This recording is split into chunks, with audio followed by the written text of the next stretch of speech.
Eu quero saudá-los com a graça e a paz do nosso Senhor e Salvador, Jesus Cristo.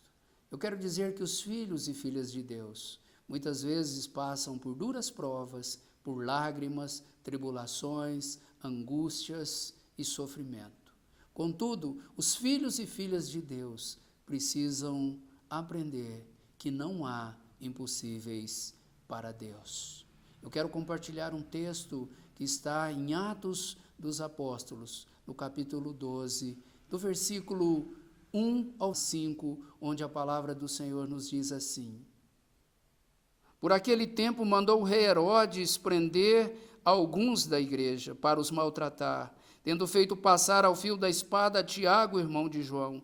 Vendo ser isso agradável aos judeus, prosseguiu prendendo também a Pedro, e eram os dias dos pães asmos. Tendo-o feito prender, lançou-o no cárcere, entregando-o a 4 escoltas de 4 soldados cada uma, para guardarem, tencionando apresentá-lo ao povo depois da Páscoa. Pedro estava guardado no cárcere, mas havia oração incessante a Deus por parte da igreja a favor dele. O meu Deus é o Deus do impossível. Jeová Jireh, o grande El Shaddai,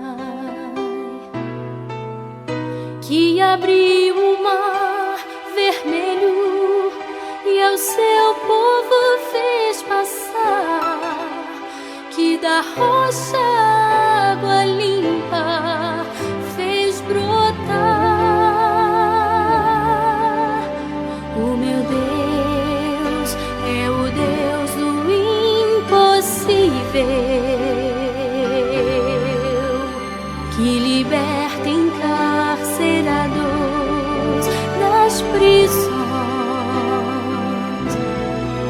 faz da estéril mãe de filhos, restaura a alma do ferido e dilata o amor nos corações, que dá vista aos cegos e aos surdos faz ouvir, faz a tempestade se acalmar,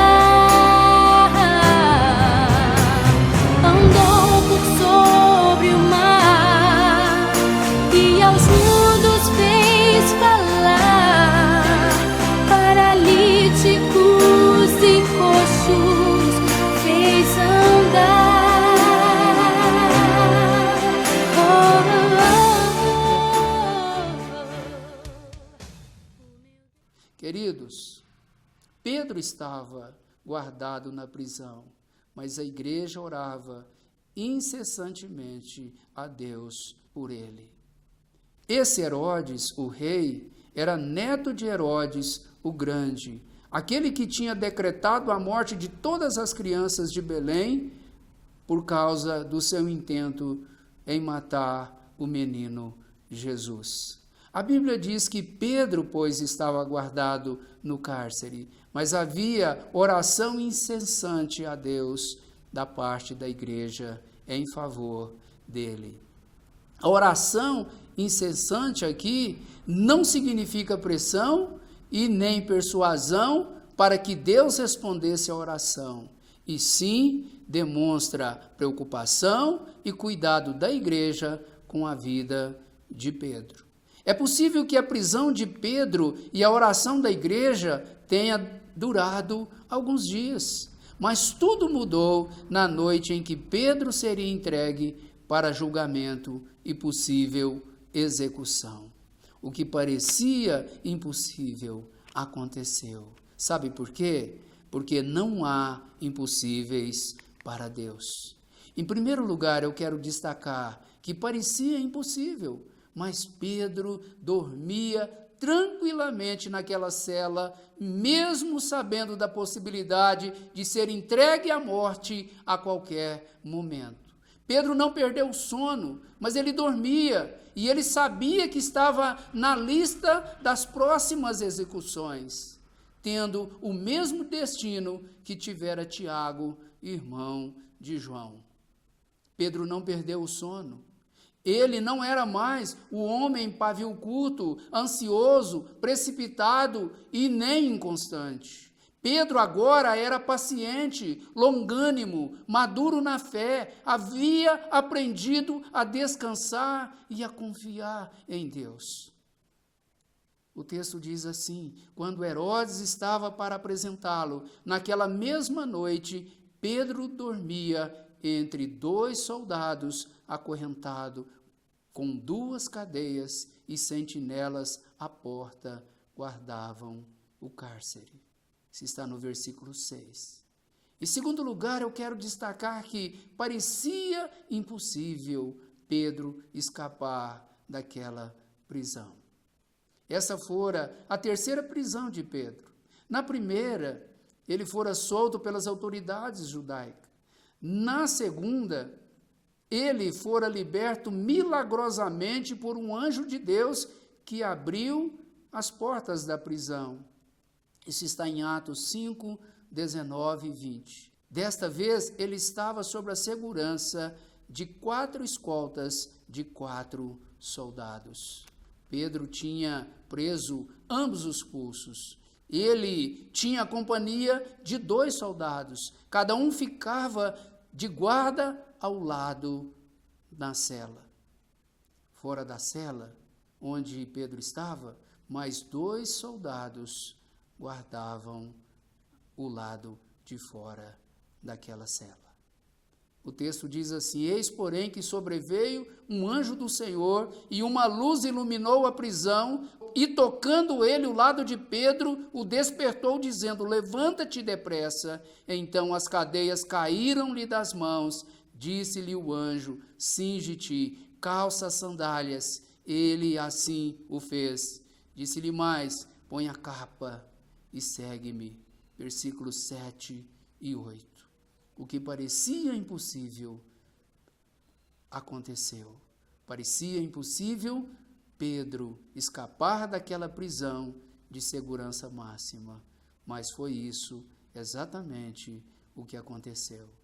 Em terceiro lugar, eu quero destacar que parecia impossível Pedro livrar-se da mão de Herodes e da expectativa do povo judaico. Mas foi exatamente o que aconteceu, porque não há impossíveis para Deus. O texto diz assim: então Pedro, caindo em si, disse: agora sei que verdadeiramente o Senhor enviou o seu anjo e me livrou da mão de Herodes e da expectativa de todo o povo judaico.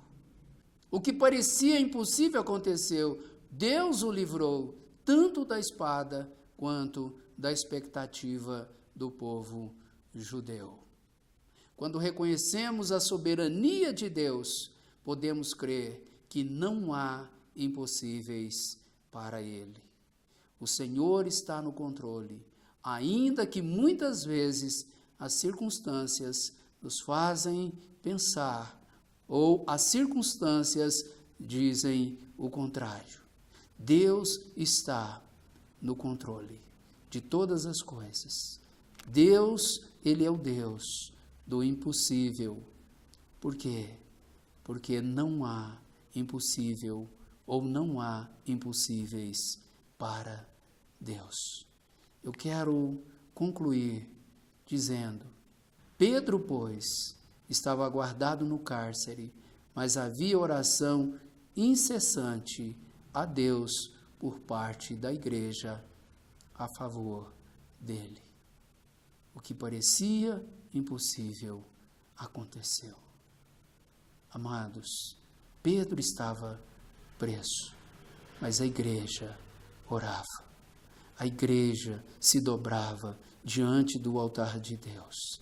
E que o que aos olhos dos homens parecia impossível aconteceu.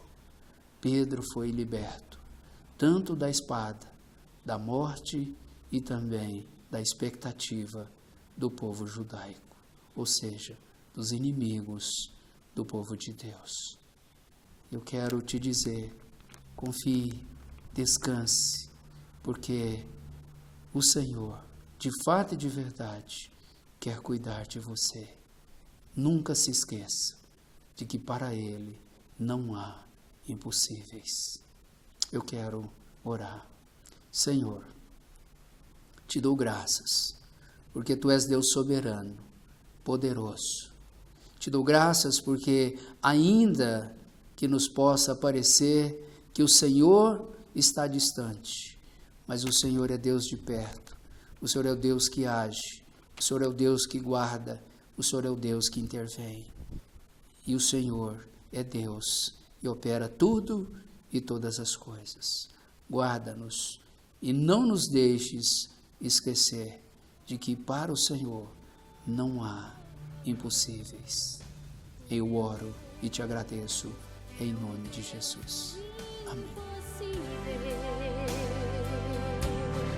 Erro mesmo hoje e sem